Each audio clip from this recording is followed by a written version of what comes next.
Okay, good morning बच्चों। हम generality के चैप्टर की आज लास्ट स्टेज पे हैं। हमने इस चैप्टर की अभी तक ऑलमोस्ट 8 से 9 क्लासेस बना दी। आई थिंक 8 क्लासेस हो चुकी, 7 मैंने पोस्ट कर दी, एक अभी रह रही जो अपलोड नहीं हुई। ऑलमोस्ट 8 क्लासेस हमने इस चैप्टर की हैं और बहुत सारी एंट्रीज हमने इसके अंदर कवर की हैं। बहुत सारे टॉपिक हमने कवर किए, परचेज ऑफ गुड्स से लेके सेल्स ऑफ गुड्स से लेते हुए डिस्काउंट का टॉपिक कवर करते हुए interest on capital, interest on drawing, outstanding expense, prepaid expense और बहुत सारे टॉपिक और भी बहुत सारे टॉपिक हमने इसके अंदर बैड डेब्ट्स रिकवर, बहुत कुछ कवर किया। हमने बहुत कुछ इसके अंदर कवर किया और अब हम इसकी लास्ट स्टेज पे हैं। अब ये चैप्टर अपनी लास्ट स्टेज पे है। तो आज का जो हमारा टॉपिक है वो है, उसका नाम आप लिख सकते हो। आज के टॉपिक का आप नाम दे सकते हो banking transactions.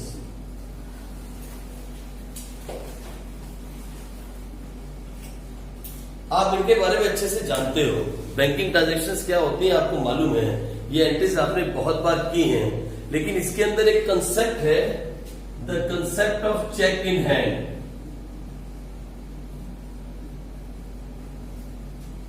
The concept of cheque in hand, ये वाला कंसेप्ट मुझे आपको समझाना है।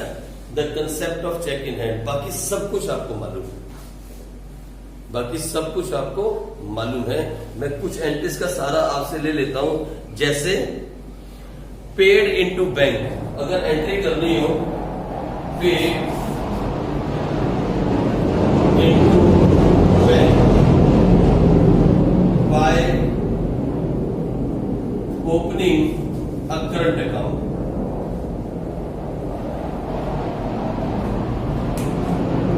Paid into bank by opening a current account. बोलो क्या एंट्री करोगे? Bank account debit to cash account. बिल्कुल सिंपल है। आपको मालूम है करंट अकाउंट जो है वो बिजनेस का अकाउंट होता है। बैंक के अंदर 3 तरह के अकाउंट होते हैं, एक करंट अकाउंट, एक सेविंग अकाउंट और एक फिक्स डिपॉजिट। जो करंट अकाउंट है वो एक बिजनेसमैन हैंडल करता है। करंट अकाउंट पे बैंक इंटरेस्ट नहीं देता, ये बात हमेशा याद रखना। करंट अकाउंट का मतलब हिंदी में होता है चालू खाता। क्या बोलते हैं इसको? चालू खाता। चालू मीन्स वो वाला चालू नहीं, चलाक वाला चालू नहीं, जो चल रहा है, रेगुलर चल रहा है, जिसमें पैसा आना जाना चलता रहता है, पैसा रुकता नहीं है इसके अंदर।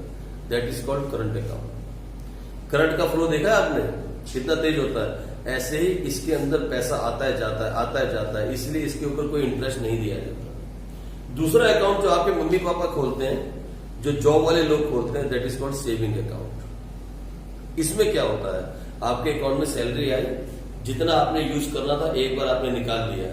अगर कोई भी मिस हैपनिंग नहीं हुई तो बाकी पैसा कहाँ है? अकाउंट में पड़ा है। सेविंग अकाउंट होता है किसके लिए? जो लोग बिजनेस ना करके जॉब्स करते हैं, दोज देयर वर्किंग। ये वर्किंग के उसके लिए, कम्युनिटी के लिए। कौन सा अकाउंट? Saving account. इसके ऊपर बैंक इंटरेस्ट देता है। ये नॉलेज के लिए बता रहा हूं, कभी मैडम में पूछ ले तो। करंट अकाउंट होता है बिजनेस का, और जो जॉब वाले लोग होते हैं उनका होता है सेविंग अकाउंट। और फिर एक तीसरा होता है, that is called fix deposit. ये आपके घर में आपके पापा मम्मी ने हर एक ने कुछ ना कुछ फिक्स डिपॉजिट बैंक में किया होगा। किसी ने 20 लाख किया होगा, किसी ने 2 करोड़ किया होगा, किसी ने 5 करोड़ किया होगा, पर फिक्स डिपॉजिट होगा। मीन्स वो हम बैंक के पास फिक्स कर देते हैं for some time, minimum 1 year, maximum 10 years. हम उसे क्या कर देते हैं? बैंक के पास फिक्स कर देते हैं। उस पैसे को हम यूज नहीं कर सकते। अगर हमें कुछ मिस हैपनिंग हुई और उस पैसे को यूज करना पड़ा, then bank will charge us some money instead of giving us some money. उसे हम बोलते हैं एफडी को तुड़वा देना। ठीक है जी, तो ये बात आपकी नॉलेज के लिए है। तो करंट अकाउंट हमने इसलिए खोला क्योंकि जो बिजनेस है उसका करंट ही अकाउंट खुलता है। ठीक है, तो लो, पेड इनटू बैंक क्या एंट्री होगी? बैंक अकाउंट डेबिट, यानी हमने बैंक में पैसा जमा करवाया तो क्या एंट्री हुई? Bank account debit. ये एक असेट्स है, बैंक एक असेट्स है, असेट्स का बढ़ना डेबिट, और क्या गया हमारे पास से? कैश। और कैश भी एक असेट्स है, और कैश का घटना क्रेडिट। तो bank account debit to cash account. Amount कुछ भी हो सकता है, कुछ भी अमाउंट ले लो, 10,000। तो यहां आ जाएगा 10,000 और यहां भी आ गया 10,000। लो, सिंपल एंट्री। बैंकिंग ट्रांजेक्शन में पहली एंट्री बिल्कुल सिंपल है, bank account debit to cash account. और एक और एंट्री देखते हैं, goods purchase goods purchase from Pankaj and paid by check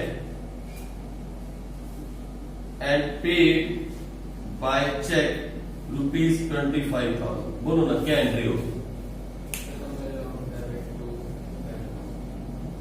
सोच के देखो, पहले परचेज की क्या एंट्री कर रहे हो? परचेज नहीं हुआ है ना, गुड्स परचेज हुए और परचेज एक एक्सपेंस है, तो एक्सपेंस जैसे ही बढ़ा आपने क्या कहा? परचेज अकाउंट डेबिट टू, बोलो ना, बैंक अकाउंट। सिंपल। पंकज का कोई नाम नहीं आया क्योंकि हमने चेक जो दे दिया, हमने ऑलरेडी पंकज को चेक दे दिया। अब पंकज को हम नहीं जानते, हम तो क्या जानते हैं? बैंक और परचेज। सिंपल है। परचेज अकाउंट को डेबिट क्यों किया? क्योंकि एक एक्सपेंस है और एक्सपेंस का बढ़ना डेबिट। बैंक अकाउंट को आपने क्रेडिट क्यों किया? बैंक अकाउंट को क्रेडिट क्यों किया? क्योंकि बैंक एक असेट्स है और असेट्स का घटना, एक्सपेंस बढ़ गया और असेट्स बढ़ गया। ठीक है जी, लो ये एंट्री आपने खत्म की। आओ आगे चले और एक एंट्री करते हैं, एक और एंट्री करें। विड्रॉन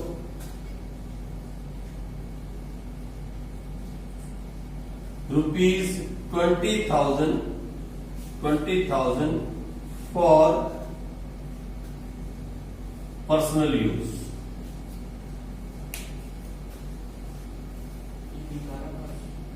विड्रॉ तो फिर बैंक से होगा, है ना?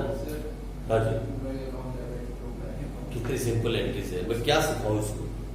इसमें क्या सिखाना है यार? तुम्हें सब आता है। Drawing account debit to bank account. Entry लिखने का भी दिल नहीं कर रहा है, ऐसे कर रहा है, ऐसे करके ऐसे कर दूं, बस दिल भी नहीं कर रहा। Drawing account debit to bank account, सब कुछ आता है आपको, लेकिन एक कंसेप्ट है जो मैं आपको सिखाना चाहता हूँ, दैट इज चेकिंग बैंक। ये कुछ नया कंसेप्ट है आपके लिए, मतलब किताब में नया नहीं है, आज आप पहली बार से देखोगे। लेकिन घबराना नहीं, क्योंकि आप लोग जो हो ना, आपके अंदर बहुत सारी ताकत है भैया, आप इसे हजम कर जाओगे, मुझे मालूम है। ये देखो मैं समझाता हूँ होता क्या है असली में, बिजनेस में क्या होता है मैं आपको भी समझाता हूँ। ठीक है, देखो आप लिखो मेरे साथ, आप sold goods to Naman,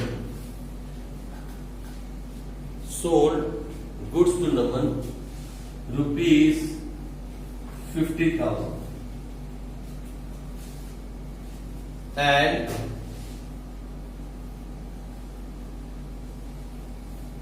received check। बोलो क्या एंट्री करोगे? आप जल्दी से बता दो मुझे। Sold goods to Naman, goods बेचे मतलब सेल्स हुई है, इनकम क्रिएट हुई है। हाँ,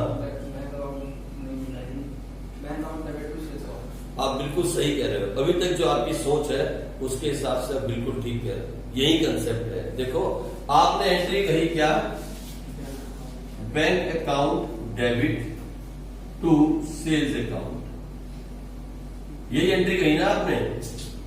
आपसे पूछा बैंक को डेबिट क्यों किया? आपने कहा बैंक एक असेट्स है और असेट्स का बढ़ना डेबिट, सेल्स एक इनकम है या रेवेन्यू कह सकते हो, और इनकम का बढ़ना क्रेडिट। आपने बिल्कुल ठीक कहा, you are very right. But यहां एक छोटा सा कंसेप्ट आप समझो, अ कंसेप्ट ऑफ चेकिंग है। सुनो, कभी भी आपको ऐसी एंट्री अगर करने को आ जाए, ऐसी एंट्री बिल्कुल सेम ऐसे, goods sold to Naman of ₹50,000 and received cheque. सुनो, यहां पे एक छोटी सी कॉन्ट्राडिक्शन है, दिमाग में एक छोटी सी कॉन्ट्राडिक्शन आनी चाहिए। क्या यार, ये चेक हमने बैंक में जमा भी करवाया या नहीं करवाया? आप समझे मेरी बात? कभी कभी बिजनेस में ऐसा होता है कि आप मान लो आज दुकान बंद कर रहे हो, शाम का टाइम है 6 बजे का। सुनो, ऐसा होता है, शाम 6 बजे का टाइम है, आप बिजनेस क्लोज कर रहे हो, आप खुद जाने वाले हो घर, तभी भागा भागा भागा भागा कोई आपके पास आया। कौन? नमन। और पता क्या बोला? अरे यार गुड्स चाहिए थे बहुत अर्जेंटली, मुझे कुछ सामान चाहिए अर्जेंटली। आपने पूछा कितने का? बोला 50,000। कितने का? 50,000। मैं आपको कहानी सुना रहा हूं, कहानी समझना। होता है ऐसा बिजनेस में, कई बार आप भी गए होगे दुकान पे, दुकान बंद होने वाली होगी, आपने भैया जरा देना सामान, और भैया ने दिया होगा। ऐसा हुआ ना आपके साथ में? तो आप खुद दुकानदार हो, आपके साथ ये कहानी हो सकती है। तो नमन भागा भागा आपकी दुकान पे आया और क्या बोला, मुझे गुड्स चाहिए 50,000। बोलो आप बिजनेसमैन हो ना, आप मना करोगे क्या? 50,000 के गुड्स बेचने से आप मना कर दोगे? नहीं भैया दुकान बंद होगी, भाग जा, ऐसा करोगे? नहीं। आपने क्या किया, नमन को गुड्स दे दी और नमन ने एक चेक लिखा और आपको दे दी। आपने वो चेक कमीज की जेब में डाल दिया या पैंट की जेब में डाल दिया और आप चले गए घर गए और आपने वो चेक निकाला और जहां आप कपड़े रखते हो वहां पर रख दिया ड्रॉर के अंदर। ये पॉसिबल है, ऐसा होता है। जहां आप पर्स रखते हो, अपने हैंकी रखते हो, फोन रखते हो, वहां आपने चेक भी रख दिया। नेक्स्ट डे सुबह सुबह आप उठे और आप तैयार हुए और चुपचाप दुकान पे आ गए। 1 दिन, 2 दिन, 3 दिन, 4 दिन, वो चेक कहां पड़ा है? आपके ड्रॉर में पड़ा है। बोलो वो चेक बैंक में गया? क्या वो चेक के पर लग जाएगा और उड़ के खुद ही बैंक अकाउंट में चला जाएगा? ऐसा होगा? कौन लेके जाएगा उसको बैंक में? उसको बैंक तक कौन पहुंचाएगा? आप लोग पहुंचाओ, मतलब आप ही तो हो मालिक। तो आप या फिर आपका अकाउंटेंट उस चेक को बैंक तक लेके जाएगा, लेकिन वो चेक कहां पड़ा है? आपके ड्रॉर में। आप भूल गए। आप बिजनेस में इतने बिजी हो कि आप भूल गए। ऐसा बहुत बार होता है कि आपके पास चेक आया और आप भूल गए, आपने उसको घर में रख दिया या आपने अपने ड्रॉर में रख दिया। जहां आपका ऑफिस का ड्रॉर है ना, जहां बैठते हो, क्योंकि शाम का टाइम था, आपने उसको ड्रॉर में रखा और वो ड्रॉर में ही पड़ा रह गया। आपने अपने अकाउंटेंट को दिया ही नहीं और उसे ये नहीं बोला भैया तू चला गया था तो पीछे से नमन आया था, मैंने गुड्स बेचे थे, ये पकड़ चेक और ये पकड़ इनवॉइस। आप दोनों चीजें देना भूल गए। ऐसा हो जाता है, ठीक है। तो इसीलिए एक कंसेप्ट आया, the concept of cheque in hand. हम जब कभी भी इस एंट्री के अंदर बैंक को डेबिट करते हैं तो हम ऐसा मान लेते हैं कि चेक बैंक में चला गया, लेकिन अकाउंट्स बोलता है जब तक आपको कहा ना जाए the cheque has been deposit in the bank, तब तक आप ये नहीं मानो कि वो चेक बैंक में चला गया। आप मेरी बात समझ रहे हो? आप बिल्कुल सही एंट्री कह रहे हो, बैंक अकाउंट डेबिट, आप बिल्कुल सही बोल रहे हो, लेकिन यहां पे आप एजम्पशन है, एक एजम्पशन लेके चल रहे हो। क्या? The cheque has been deposit in the bank. क्या भरोसा वो चेक अभी तक आपके कपड़ों में कहीं पड़ा हो या आपके ड्रॉर में कहीं पड़ा हो? तो उस कॉन्ट्रडिक्शन को दूर करने के लिए, वो जो एजम्पशन आपने की थी उसे दूर करने के लिए हमने नए कंसेप्ट को लिया और क्या बोला, अब हम इसे बैंक अकाउंट डेबिट नहीं कहेंगे, इसे हम बैंक अकाउंट डेबिट नहीं कहेंगे, हम इसे नाम देंगे क्या? Cheque in hand. क्या नाम देंगे? Cheque in hand account debit. क्या बोलेंगे? Cheque in hand account debit. मतलब चेक तो हमारे पास आया, लेकिन अभी तक क्वेश्चन ने मेंशन नहीं किया that cheque has been deposited in the bank. आप मेरी बात समझ रहे हो? जिस समय क्वेश्चन मेंशन कर देगा the cheque has been deposited in the bank, तो हम फिर बैंक अकाउंट को डेबिट कर देंगे। मैं बताता हूं कैसे। देखो, ये होगी पहली एंट्री। सर आपने इसको असेट्स क्यों मान लिया? ये भी असेट्स है, क्योंकि इसका बेनिफिट आपको तब मिलेगा जब आप इसे जमा करा दोगे। भाई अब देखो हुआ क्या, ये थी एंट्री मान लो 1 अप्रैल की, 1 अप्रैल 2019, ऐसा मान लो। 4-5 दिन के बाद आपको वो याद आया, अरे वो चेक, ओ बाबा चेक तो वहां पड़ा। आप भागे भागे घर को आए लंच करने के लिए और चेक उठा के लेके आपने किसको दिया? अकाउंटेंट। ऐसा होता है ना। 5 तारीख को आपने अकाउंटेंट को वो चेक दिया और अकाउंटेंट ने पता क्या किया? Cheque receive from Naman deposited in the bank. लो भाई, ऐसा हो सकता है। जो मैं बात कर रहा हूं प्रैक्टिकल है, कोई ऐसी बात नहीं करो कि ऐसा हो नहीं सकता। चेक आया, आपने जेब में रख लिया, जेब में चला गया, घर में कपड़े आपने चेंज किए, वहां चला गया ड्रॉर के अंदर, और 4 दिन के बाद आपकी मम्मी ने, आपके पापा ने, भाई ने, या आप अगर मैरिड हो तो आपकी वाइफ ने बोला, अरे ये चेक किसका भाई, इसको लेके जाओ। हो सकता है ना, कोई भी याद दिला सकता है आपको, या आपको खुद याद आ सकता है। तो check receive from Naman deposit in the bank, कौन सी तारीख को? 5 तारीख। अब ये चेक कहां चला गया? नमन बैंक के अंदर। तो अब मुझे बताओ, जब ये चेक अब बैंक में गया तो किसे डेबिट करेंगे? Bank account debit. इसे डेबिट करेंगे, बैंक अकाउंट है। अब ये पैसा बैंक में गया तो फिर क्रेडिट किसे करेंगे जरा बताओ, टू, जल्दी बोलो, क्रेडिट किसे करें? Very good, to cheque in hand.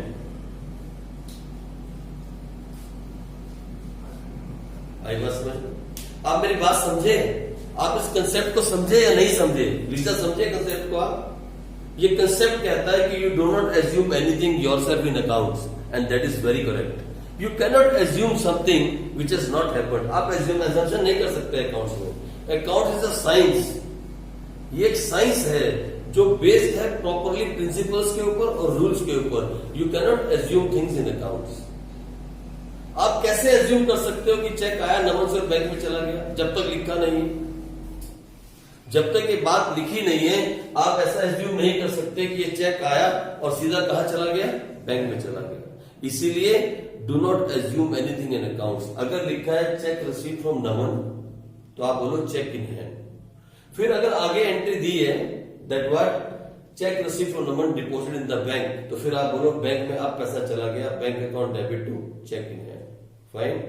यहां चेक इन हैंड एक टेम्परेरी असेट्स था, हमने असेट्स को डेबिट किया, असेट्स का बढ़ना, और यहां पैसा बैंक में चला गया तो बैंक एक ऑलरेडी असेट्स है, आपको मालूम है, इसका बढ़ना डेबिट, और ये भी असेट्स था, ये हमने असेट्स माना था, असेट्स का घटना डेबिट। आई बात समझ में आया? नंबर हमने क्या कहा, आज का टॉपिक आपको समझ में आया? चेक इन हैंड का टॉपिक क्या है? अब देखो, चेक इन हैंड के अंदर भी 3 तरह के केस बनते हैं। इस टॉपिक में भी 3 तरह के केस बनते हैं। कैसे, मैं समझाता हूं आपको। आप ये लिख लिया आपने और मेरे साथ चले, मैं समझाता हूं आपको कैसे क्वेश्चन आपको फंसा सकता है। ये एंट्री मैडम चेक करना चाहती है कि आपने एक कंसेप्ट सीखा या नहीं सीखा। जो चेक इन हैंड कंसेप्ट है इसके भी 3 तरह के केस बनते हैं, 1, 2 और 3। वैसे आपको 2 में भी चलेगा, आपकी 11th क्लास के हिसाब से 2 में भी चल जाता है, लेकिन कोशिश करेंगे तीसरा भी मैं आपको समझाऊं। देखो क्या हो सकता है। केस 1 के अंदर वो बोलेगा चेक या गुड्स सोल्ड से स्टार्ट करते हैं। Goods sold worth rupees 50,000 to Naman and received check which is बड़ा लिखो, ओके ठीक है, आगे से which is deposited in the bank on same day. पहली एंट्री से दे रहा है, क्या बोल रहा है, goods sold worth rupees 50,000 to Naman and received cheque which is deposited in the bank on same day. ऐसे एंट्री आपको दे सकता है। तो इस एंट्री के अंदर बिल्कुल साफ है, the cheque has been received and it has been deposited in the same day. मतलब हमने चेक रिसीव किया और क्वेश्चन ने साफ साफ कहा उसी दिन चेक बैंक में चला गया। तो फिर हम क्या एंट्री करेंगे इस केस में, आप बता सकते हो? Bank account debit to sales, कितना, 50,000। ठीक है जी। अब दूसरे केस में क्या करना है, ये देखो। सेकंड केस में क्या करता है, केस नंबर 2 बोलता है गुड्स सोल्ड टू नमन,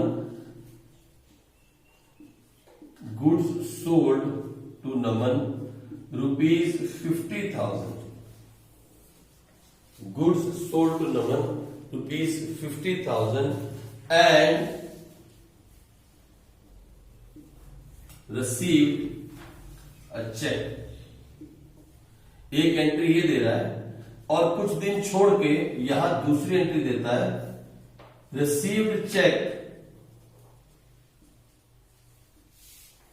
या लिख सकता है ऐसा और सिंपल कर देते हैं, cheque from Naman, cheque from Naman deposited in the bank. Fine.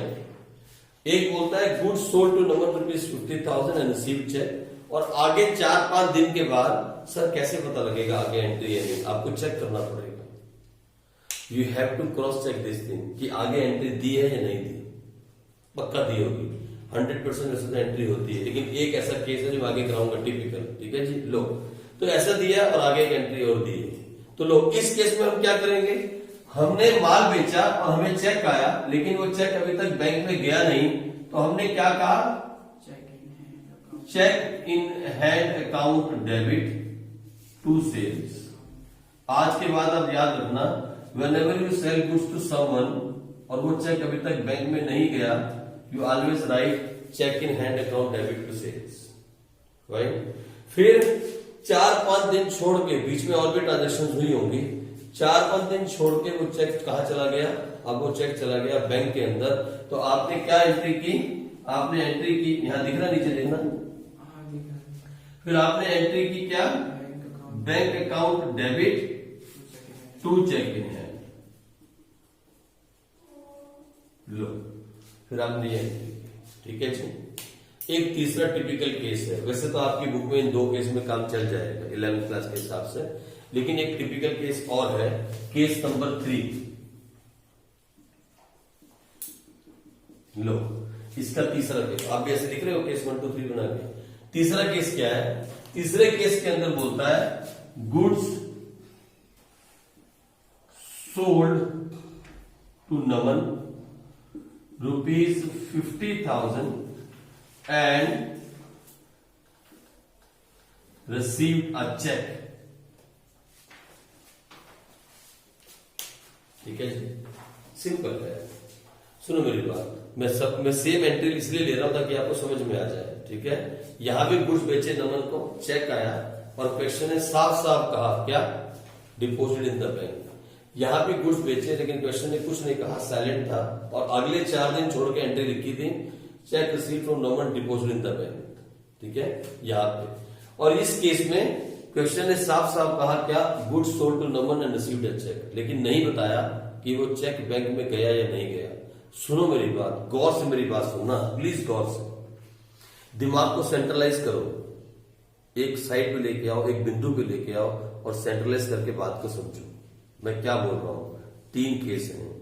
पहले केस में goods sold to Naman and received a cheque deposited in the bank on the same day, ऐसा क्वेश्चन ने क्लियरली मेंशन कर दिया, बिल्कुल क्लियर मेंशन है। आपने क्या कहा, bank account debit to sales. यहां goods sold to Naman and received a cheque, Naman का कोई मतलब नहीं है बीच में, we don't need Naman, Naman हमारे लिए है या नहीं है कोई चक्कर नहीं, हमने चेक रिसीव किया। लेकिन क्वेश्चन ने मेंशन नहीं किया the cheque has gone into the bank और नॉट, नहीं मेंशन किया ना। तो हमने क्या किया, हमने आगे देखा, हमने खुद फिजिकली क्वेश्चन को चेक किया और पाया देयर इज अ एंट्री। क्या निकल के आया सामने, देयर इज अ एंट्री। क्या एंट्री थी, the cheque received from Naman deposited in the bank. आई बात समझ में। अब एक तीसरा केस है, टिपिकल केस है, जहां पे goods sold to Naman of ₹50,000 and received a cheque, हमने चेक रिसीव किया और हमने आगे क्वेश्चन को देखा और क्वेश्चन को हमने चेक किया, ऐसे हम चेक करते जा रहे हैं, एंट्रीज हैं और कहीं भी हमें ऐसी एंट्री नहीं दिख रही। क्या मेरी बात समझ रहे हो आप, सुनो मेरी बात, गौर से मेरी बात सुनो प्लीज, गलती मत करना। या मैडम आपको क्रॉस चेक करती हैं, यही पता लगता है कि आप कहां पढ़ते हो। सुनो मेरी बात, इन एंट्री में गलती नहीं करो। फिर से यहां आपने देखा कि एंट्री दी है goods sold to Naman and received a cheque, लेकिन आगे पूरे क्वेश्चन के अंदर उस चेक के बारे में कुछ नहीं बोला।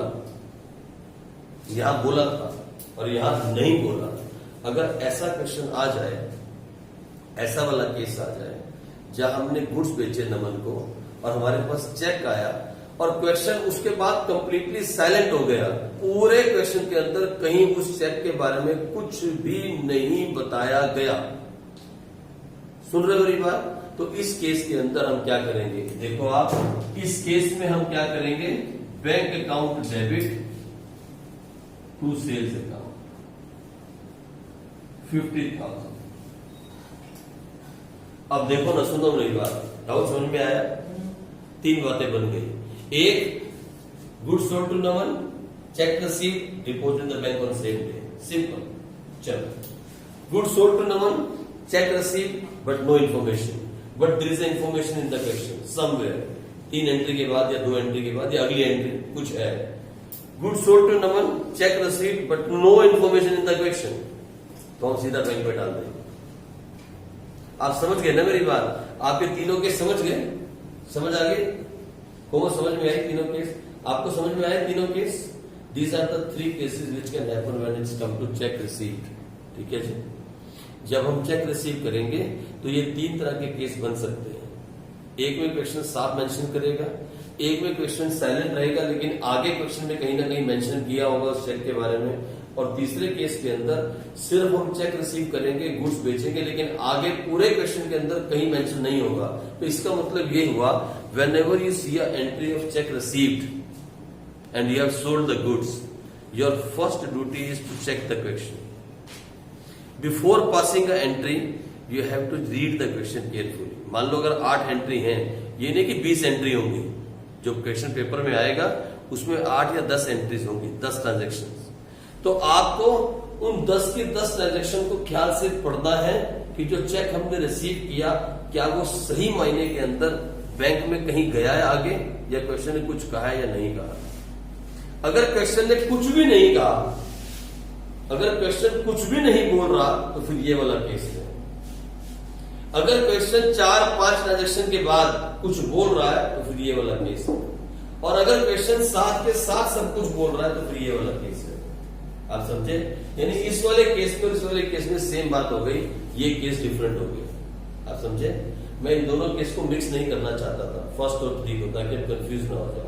इसलिए मैंने आपको 3 केसेस में बात समझाई कि चेक इन हैंड के 3 केस बन सकते हैं। ठीक है, चलो जी आ जाओ आगे।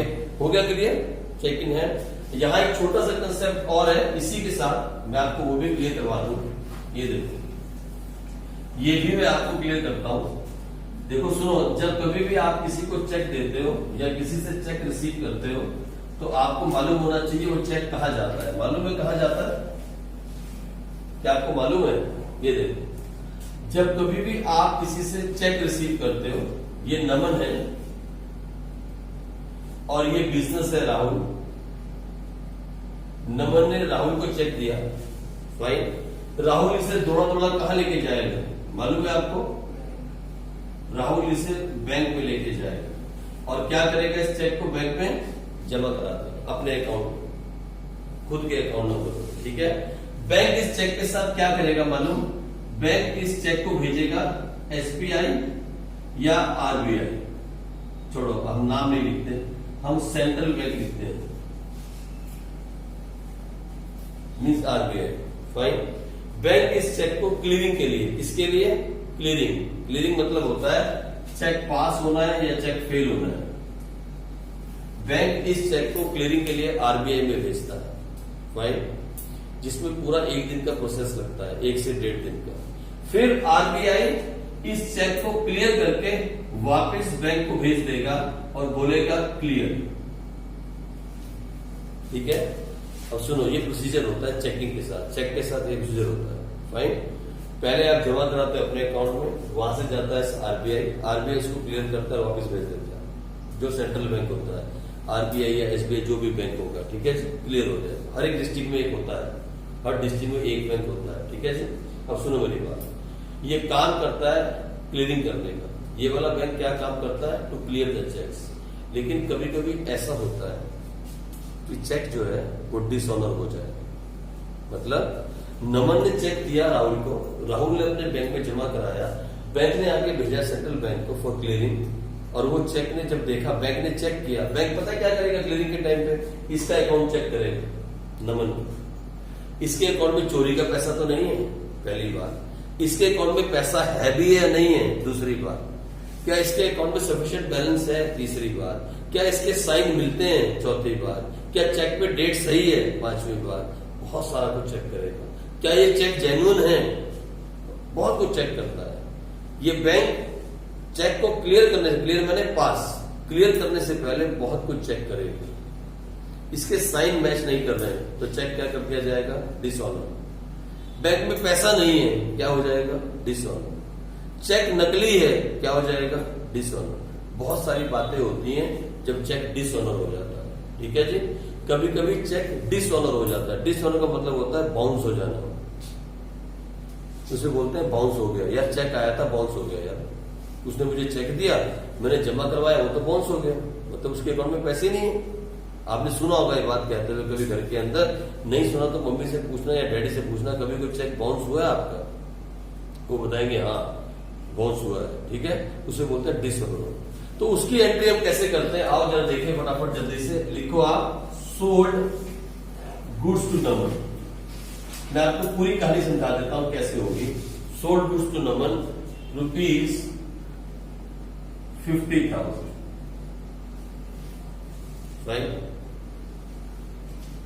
Sold goods to Naman ₹50,000 and received a check.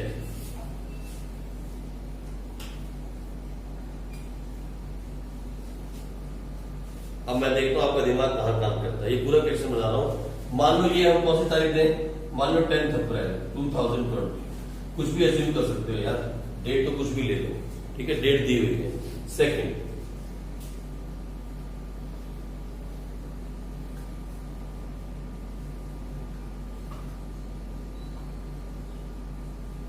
इसमें डिस्काउंट भी डाल देते ना तो अच्छा होता। इसमें डिस्काउंट भी डाला, लिखो इसी के आगे। Sold goods to Naman ₹50,000 and received a cheque of final settlement of ₹49,500। अब बात बनेगी, ठीक है जी। अब हमने नमन को डिस्काउंट भी दिया है क्योंकि फाइनल सेटलमेंट कितने में हुई है? 49,500 में। गुड्स कितने के बचे? क्या कैश डिस्काउंट, क्योंकि साथ के साथ चेक दे दिया ना। तो नमन को गुड्स कितने के बेचे? 50,000। नमन ने चेक कितने का दिया? 49,500, क्योंकि हमने इसको क्या दिया? डिस्काउंट दे दिया। फाइनल सेटलमेंट, फाइन, पहली एंट्री। अब आ जाओ दूसरी। Cheque received from Naman, received from Naman. ये मैं खुद बना रहा हूं दिमाग में खड़े खड़े, कुछ गलत भी हो सकता है। डिपोजिटेड इन बैंक, ठीक है जी। ये तारीख हो गई आपकी, लगा लो भगवान की दया से 15 तारीख। 5 दिन के बाद आपको याद आया कि चेक जमा करवाना है, होगी जी दूसरी एंट्री। आ जाओ तीसरी। ये है बात है ये 18 तारीख की, 18 तारीख की। Check received from Naman, dishonour.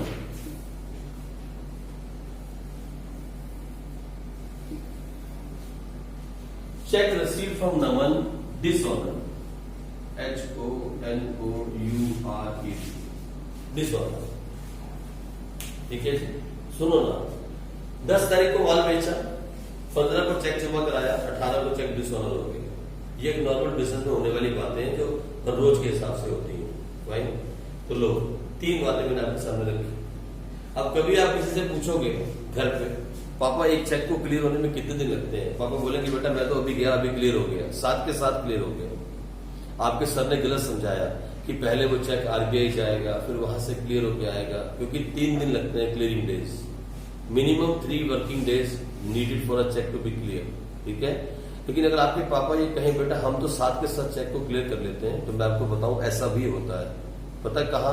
If the cheque has been received और given of the same bank. मानो आपका बैंक ऑफ बड़ौदा में अकाउंट है, इसका भी बैंक ऑफ बड़ौदा में अकाउंट है, इसने बैंक ऑफ बड़ौदा का चेक आपको दिया, तो इसका अकाउंट कौन से बैंक में है? Bank of Baroda. आपका उसको सेम डे में क्लियरेंस हो जाती है if the cheque is of the same bank.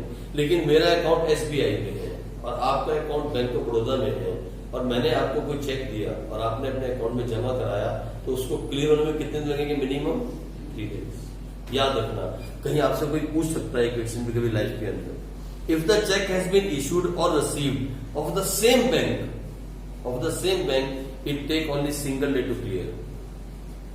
मतलब सेम डे क्लियर हो जाएगा, same time. But if the cheque has been issued और received of a different bank, then it takes minimum 3 days to clear. ये general knowledge है, book में नहीं है, GK की बात है, ठीक है नहीं। तो आप ऐसा करते रहोगे, लाइफ में आप सीख जाओगे। लो ये 3 एंट्रियां करनी है, 3 एंट्रीज, फाइन। पहली एंट्री क्या करोगे? Cheque in hand account debit. Okay, पहली वाली एंट्री में cheque in hand account debit, बिल्कुल सही, क्योंकि साफ साफ लिखा है, हमने अभी तक जो है चेक जो है रिसीव बैंक में डाला नहीं. अच्छा, उसके बाद discount allow. Oh very good, छा गया. Discount allowed account debit. आगे टू सेल्स अकाउंट. बहुत बढ़िया एंट्री किया Rahul. Cheque in hand account debit. Cheque in hand को डेबिट क्यों किया, ये तो अब कोमल बताएगी. बोलो ना, चेक इन हैंड को डेबिट क्यों किया कोमल? क्योंकि ये क्या बोलोगे, टेम्पररी एसेट्स. क्या बोलना, ये एक टेम्पररी एसेट्स है. नहीं तो मैडम हंसेगी. एसेट्स का बनना डेबिट, वैसे मैडम को मालूम नहीं होगा. उसके बाद डिस्काउंट अलाउड का हमने डेबिट क्यों किया है, नमन बताएगा. नमन बताओ ना, ये डिस्काउंट अलाउड को डेबिट क्यों किया, जल्दी से. डिस्काउंट अलाउड को डेबिट क्यों किया? Whenever we give discount to someone, it's an expense. और एक्सपेंस का बनना डेबिट. फिर कोई आपसे पूछे सेल्स को क्रेडिट क्यों किया, ये मुझे लीजिए शर्मा बताएंगे. सेल्स को क्रेडिट क्यों किया लीजिए शर्मा? सेल्स के बढ़ने से इनकम बढ़ती है, कंपनी का रेवेन्यू बढ़ता है, और इनकम का बढ़ना. Very good. लीजिए शर्मा भी आजकल पढ़ रही है, ये भी बहुत सीरियसली पढ़ रही है. ये इतना सीरियसली पढ़ रही है कि किताबें नीचे आ जाएंगी. तो लो, कितना पैसा जल्दी बताओ, मुझे बताओ. यहां बोलो ना, कितना अमाउंट लिखूं जल्दी, ये मुझे सुविधा बताएगी. यहां कितना अमाउंट लिखूं चेक इन हैंड में? कितना? 50,000. 50,000 सही बोल रही है. 50,000 सोच के बोलो. चेक कितने का आया हमारे पास? चेक कितने का आया? 49,500 का. बेटे हमारे पास चेक आया 49,500 का. हमने डिस्काउंट कितने का दिया? 500. और सेल्स कितने की? 50,000. बात को समझना है, ठीक है नमन? चेक कितने का दिया था नमन तूने? 49,500. हमने डिस्काउंट कितना दिया था तेरे को? 500. कितना डिस्काउंट दिया था? 500. फाइन. लो, पहली एंट्री खत्म होगी. अब बताओ दूसरी entry. Cheque receive from Naman deposit the bank. मुझे बताओ इसकी एंट्री क्या होगी जल्दी से. Bank account debit to cheque in hand account. Very good. Bank account debit to cheque in hand account. लो, यहां तो आप जीत गए, मुझे मालूम है. ये तो आप कर गए. अरे आपके अंदर आपको मालूम नहीं कितनी पावर है, पता है आपको? आपने कभी देखा है? आप जब गली से निकल जाते हो ना, सारी गली के घर जो है ऐसे तो हिलते हैं. मैंने कितनी बार देखा. आप जब यहां से निकल के घर तक जाते हो तो घर जो है ना ऐसे ऐसे हिलते हैं. मुझे लगता है कि सारे घर गिर जाएंगे. ये पावर है, पावर.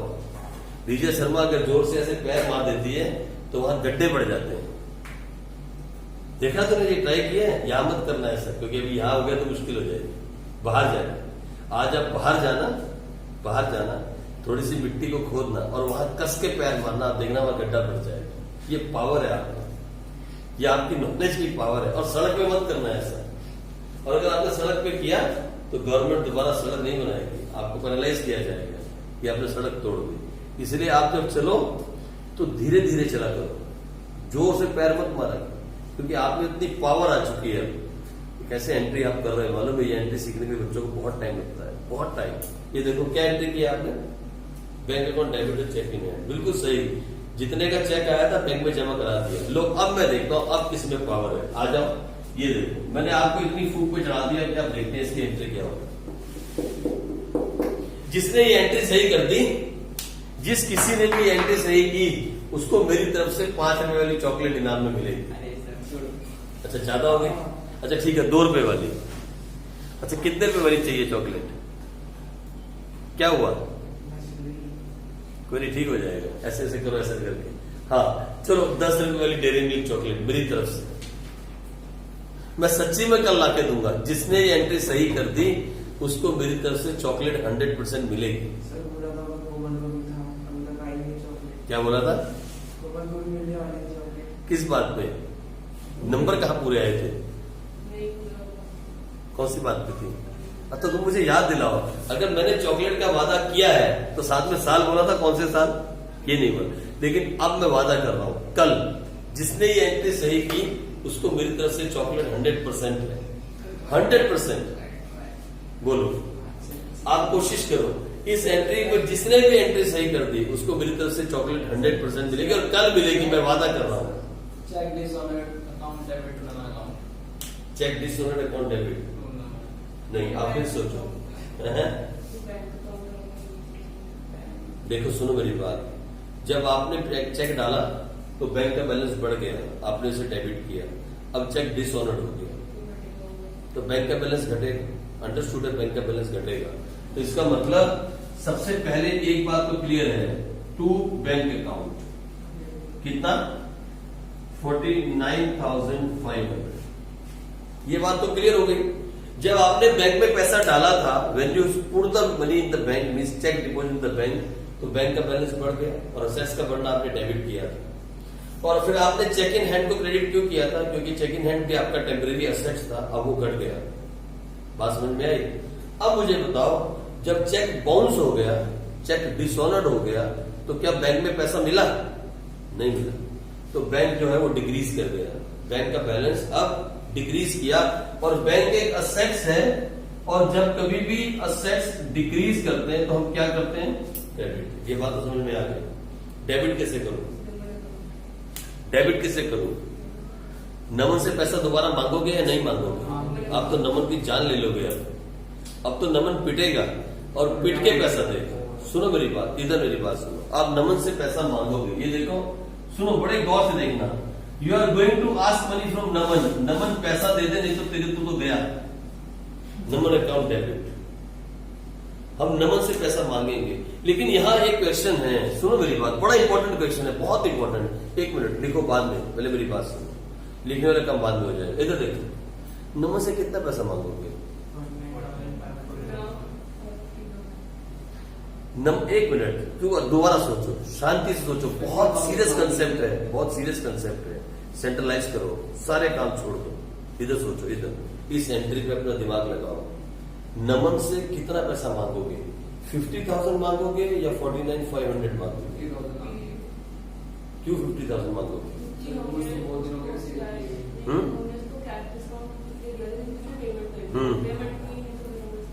Very good. अरे सुनो मेरी बात, ये चॉकलेट वाला कंसेप्ट था, ये था चॉकलेट वाला कंसेप्ट। सुनो, मैंने कहा था ना कि एक चॉकलेट दूंगा, ये था वो कंसेप्ट, ये था वो कंसेप्ट, मैं आपको यहां लाना चाहता था। अरे नमन को जब आपने गुड्स बेचे थे तो आपने 50,000 के गुड्स बेचे थे। कितने के? 50,000 के। नमन ने पेमेंट की थी 49,500, क्योंकि आपने उसे डिस्काउंट दिया था, क्योंकि वो चेक देके गया। लेकिन वो चेक तो डिसऑनर्ड हो गया। जब चेक ही डिसऑनर्ड हो गया तो डिस्काउंट किस मतलब का? आप मेरी बात समझे? जब चेक जो नमन ने दिया वो चेक बाउंस हो गया, नमन के अकाउंट में पैसा ही नहीं था, तो फिर डिस्काउंट नमन को क्यों देंगे? अब हम नमन की पकड़ लेंगे क्या? गर्दन, और क्या बोलेंगे? पूरे पैसे दे दे। कितना पैसा मांगेंगे नमन से? ये देखो कितना पैसा। नमन अकाउंट डेबिट कितना मांगेंगे? 50,000। लेकिन सर ये डेबिट और क्रेडिट तो मिले नहीं आपस में। सुनो, दिमाग में आना चाहिए, ये डेबिट और क्रेडिट तो आपस में मिले नहीं। आपने देखी एक बात, सुनो मेरी बात, अभी सुनो आराम से। नमन से आपने 50 मांगा, बैंक के अंदर 49,500 दोबारा से वापस चला गया, डिक्रीज हो गया, बैलेंस डिक्रीज हो गया। सर नमन को डेबिट क्यों किया? नमन क्या बन गया अब आपका? डेब्टर्स, क्योंकि पैसा तो बाउंस हो गया। और डेब्टर्स जो होते हैं, डेब्टर्स उनका इंक्रीज होना क्या होता है? डेबिट। ये असेट्स है। अब ये एंट्री नहीं मिली, डेबिट में 50,000, क्रेडिट में 49,500, कैसे मिलाऊं? Very good. यहां लिखूंगा मैं क्या? To discount allowed account. कितना? 500। आपने नमन को डिस्काउंट दिया था ₹500, आपका खर्चा बढ़ गया, your expense increase, you make it debit. Now you have taken the discount back from Naman. अब आपने नमन से वो डिस्काउंट वापस ले लिया। अब आप नमन को डिस्काउंट नहीं दे रहे हो, तो आपका एक्सपेंस इस बार अब क्या हुआ, बताओगे मुझे? एक्सपेंस क्या हो गया? डिक्रीज हो गया। आप समझे मेरी बात? आप समझे इस एंट्री को? अरे सुनो, दोबारा समझाता हूं। दोबारा से सारी कहानी समझाता हूं। ये पूरी स्टोरी 3 एंट्रियों में है। गुड्स बेचे नमन को 50,000, उसे 500 का डिस्काउंट दिया, नमन ने 49,500 की पेमेंट की। आपने कहा ठीक, और चेक को जमा भी नहीं कराया आपने कहा cheque in account debit, discount allowed, account debit to sales. Naman का नाम कहीं नहीं आया, नमन का नाम कहीं नहीं आया क्योंकि नमन ने आपको चेक दे दिया। आई बात समझ? आपने सेल्स को बुक किया। डिस्काउंट अलाउड को डेबिट इसलिए किया क्योंकि एक एक्सपेंस था, एक्सपेंस का वर्णन डेबिट होता है भाई। उस चेक को आप बैंक में लेके गए, जो चेक नमन ने दिया उसको 5 दिन के बाद आप बैंक में लेके गए, आपने बैंक में जमा कराया। जैसे ही आपने चेक बैंक में जमा कराया, आपने आते ही उसकी रिकॉर्डिंग की और क्या लिखा, bank account debit to cheque in है, यानी बैंक का बैलेंस बढ़ गया आपकी बुक्स के अंदर। लेकिन बैंक ने उस चेक को क्लियरिंग के लिए भेजा और वो चेक बाउंस हो गया, वो चेक डिसऑनर्ड हो गया।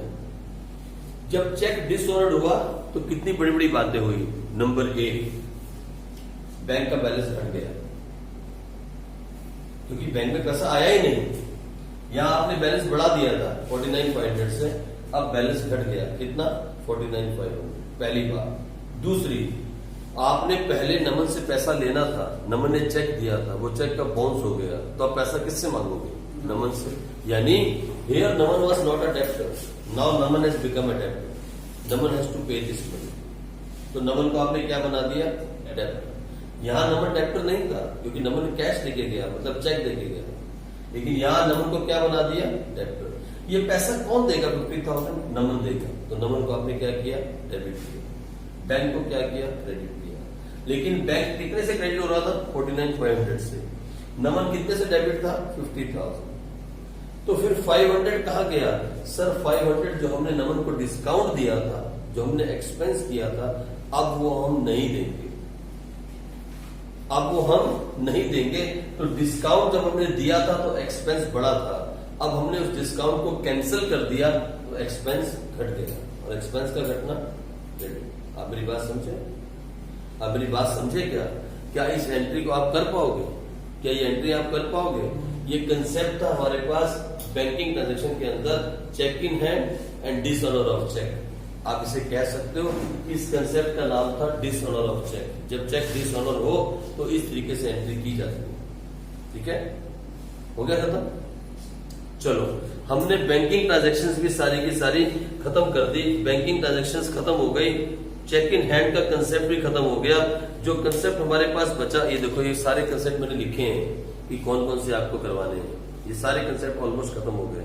जो कंसेप्ट हमारे पास बचा वो है ड्राइंग्स ऑफ गुड, और गुड्स यूज्ड बाय प्रोप्राइटर, और गुड्स गिवन एज चैरिटी, और good given as free sampling, और गुड लॉस्ट बाय फायर, और गुड्स लॉस्ट बाय थेफ्ट, और दोज गुड्स वर इंश्योर्ड, और those goods were not insured. आप समझे, ये सारे के सारे जो हैं कंसेप्ट अभी बचे हैं, लेकिन ये सुनने में बहुत बड़े हैं, करने में बहुत छोटे हैं।